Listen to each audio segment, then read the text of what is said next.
Now TV Tobaran.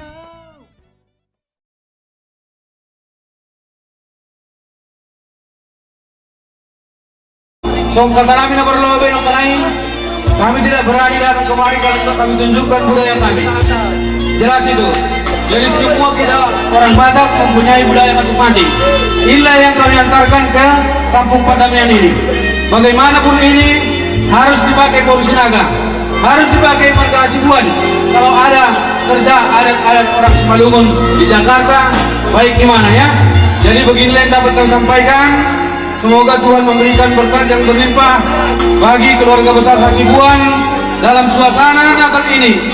Kami dari keluarga besar Marga Sinaga, Huda-Huda dari Medan, dari Batu 20 Serbang Sigodang, dari seluruh Indonesia mengucapkan selamat Natal kepada keluarga Hasibuan. Selamat Natal tulang. Tetap pernah mau ulas menanti bukan Indonesia lengkap dengan peralatan ya hiu Simalungun. Mari kita dilingkan sehari. Lang pengantin. Ya musik, balik musik.